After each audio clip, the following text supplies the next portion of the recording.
and welcome to Training Module 5 for learning how to use Schoolwires. The main objective for this module is that you'll be able to organize the pages that are on your own site's sidebar menu. This includes being able to reorder the pages, as well as learning how to nest the pages or create sub-bullets under a main bullet. This is all really easy to do. You just have to know where to find the tool. To begin, I'm starting by being already logged into my site manager. For the purpose of this tutorial, I'm just going to add a few more sample pages to my site. So I'll click on New Page.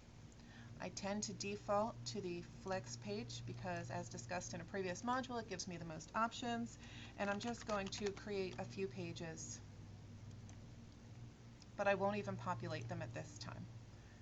So I'll do a Flex. We could add any kind of pages, but I'll do all Flex pages for this. Say I wanted a page for math resources for my students, and a page for reading resources. Okay, and I'll just add two more. Maybe I wanted a page where I was going to publish class videos, and perhaps one more page,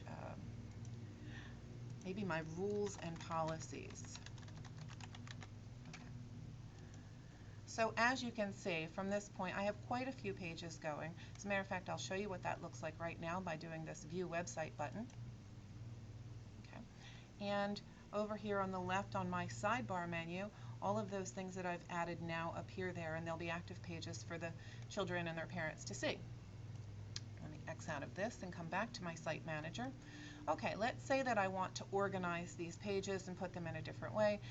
Simply right up here is a button called Organize Pages. Before I start that, I've decided that at this point in the year, I no longer need to display my student supply list, so I'm going to inactivate that page. I didn't delete it. It's still there, and I can bring it back up again next year, but for right now, it doesn't need to be on my sidebar menu, so that won't appear anymore. To organize my pages, I'll click here. And as you can see, the pages that are active are in dark black, and the ones that I've made inactive are sort of grayed out. All right, let's say that I have decided that my rules and policies page, I think that's pretty important, and I want that right up near the top. So I'm going to put that right under my welcome page by just dragging it up there. So you can drag things around. You could also sort them alphabetically. All right, and I like having homework next. But what I've decided is I have a tab here called Web Resources, and under my Web Resources I sort of want to stack my different subject areas or my different courses that I teach. So I'm going to drag science, math, reading, health and fitness, and arts and music onto Web Resources, and you can see how they're nested almost in outline form. So I'll drag this and this and this and this. Now these will all appear as sub-bullets under the main bullet of web resources on my web page, and if you want to sort just those A to Z, you certainly could. There they go, they're alphabetized. And class videos, I'll leave that down at the bottom. Of course, everywhere on Schoolwires, when you're done, you'll want to hit save,